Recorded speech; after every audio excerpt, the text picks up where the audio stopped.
Hari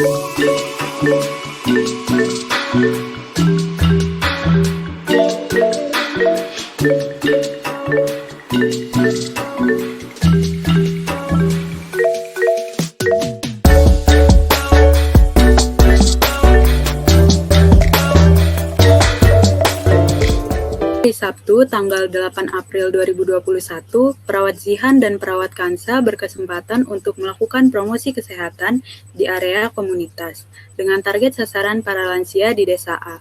Setelah sebelumnya melakukan penelitian, Perawat Zihan dan Perawat Kansa akan memberikan promosi kesehatan mengenai angka kecukupan gizi pada lansia. 2 hari sebelum melakukan promosi kesehatan, Perawat Zihan dan Perawat Kansa menghubungi penanggung jawab komunitas lansia yang ada di Desa A melalui telepon seluler guna membuat kontrak waktu.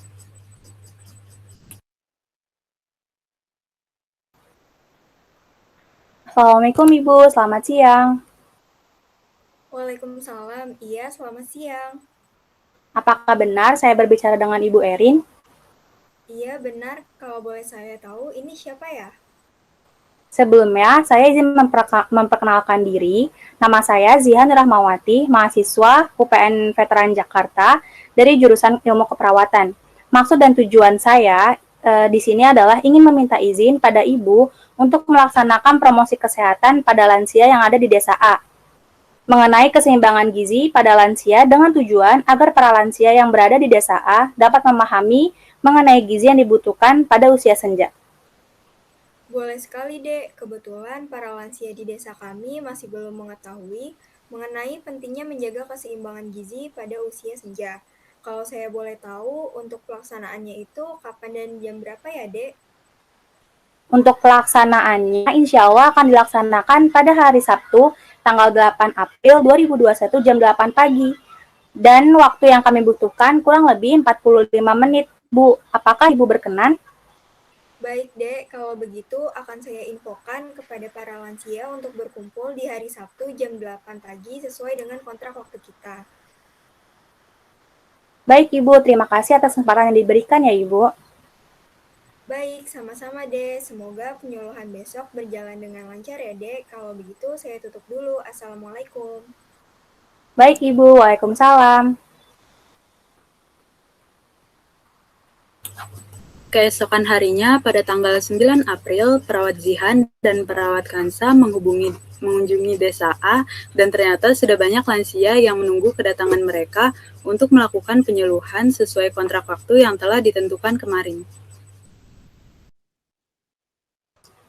Assalamualaikum kakek dan nenek, selamat pagi.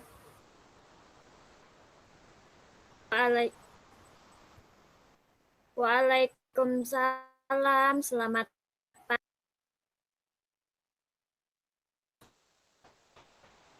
Sebelum kita memulai penyuluhan pagi ini, perkenalkan nama saya Zihan, dan di sebelah saya ada Khansa, rekan saya. Kami adalah mahasiswa satu keperawatan Universitas Pembangunan Nasional Veteran Jakarta.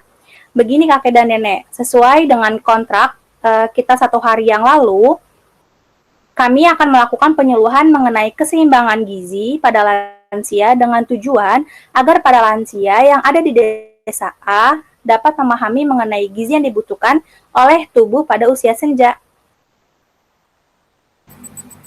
Iya benar, Kek, Nek. Selain itu, waktu yang dibutuhkan untuk melakukan kegiatan ini kurang lebih 45 menit.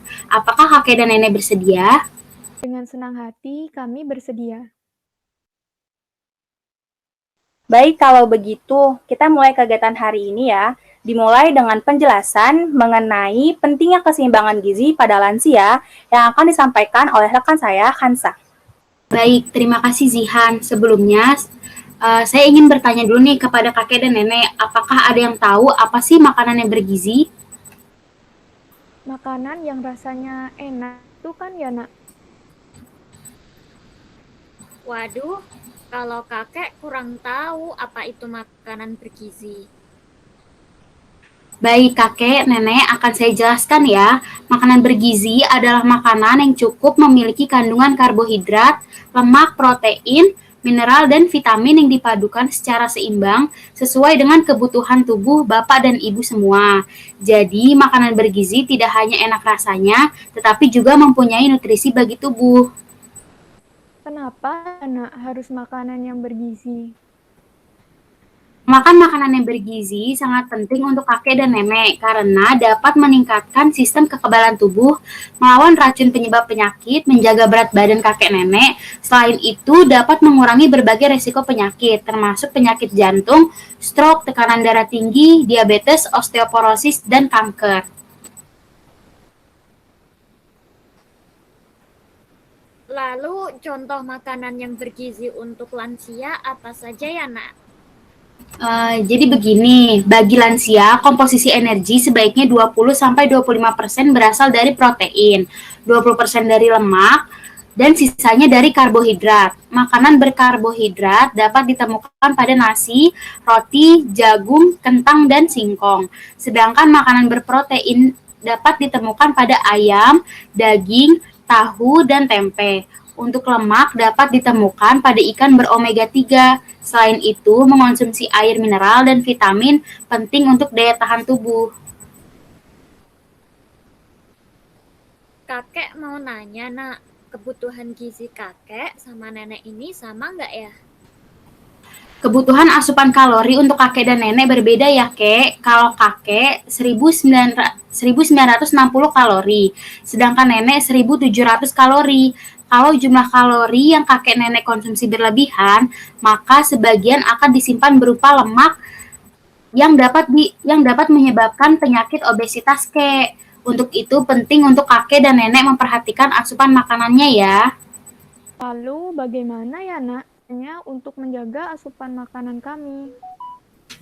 Nah, ada beberapa cara nih, Nek, untuk menjaga asupan makanan bergizi. Yang pertama, makanlah makanan yang cukup untuk memenuhi kebutuhan energi. Yang kedua, batasi konsumsi lemak dan minyak.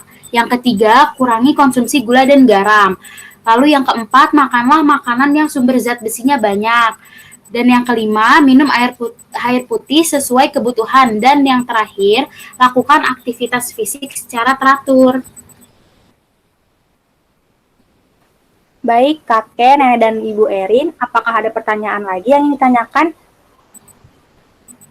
Mungkin ini pertanyaan penutup dari saya. Bagaimana caranya membujuk para kakek dan nenek di sini untuk meningkatkan nafsu makannya? Baik, Ibu, ada beberapa cara agar kebutuhan gizi kakek dan nenek di sini tetap terpenuhi, yaitu hiasi makanan agar terlihat menarik, temani kakek dan nenek saat mereka makan, dan sajikan makanan dengan porsi sedikit, tetapi sering. Untuk asupan tambahan bisa disajikan susu untuk kakek nenek. Baik, karena semua pertanyaan sudah dijawab, bagaimana kakek dan nenek? Apakah dapat dipahami? Kakek sudah mengerti, Nak. Nenek juga sudah mengerti, Nak. Terima kasih ya atas ilmunya. Baik, kalau begitu kami cukupkan untuk penyuluhan hari ini ya. Semoga dapat bermanfaat untuk semuanya. Terima kasih kakek dan nenek yang sudah berkenan untuk hadir di acara penyuluhan hari ini. Kami mohon maaf jika ada salah-salah kata. Assalamualaikum warahmatullahi wabarakatuh.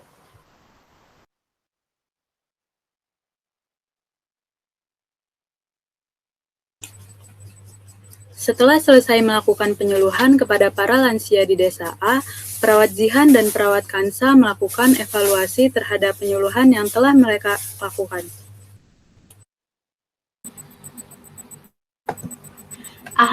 Alhamdulillah ya Jihan, penyuluhan kita hari ini berjalan lancar dan tidak ada kendala. Dan juga para lansia yang hadir juga aktif bertanya. Iya, benar banget nih Kansa. Semoga para lansia yang ada di desa A ini dapat menerapkan sedikit ilmu yang kita sampaikan, setidaknya 50% dari materi yang kita sampaikan tadi.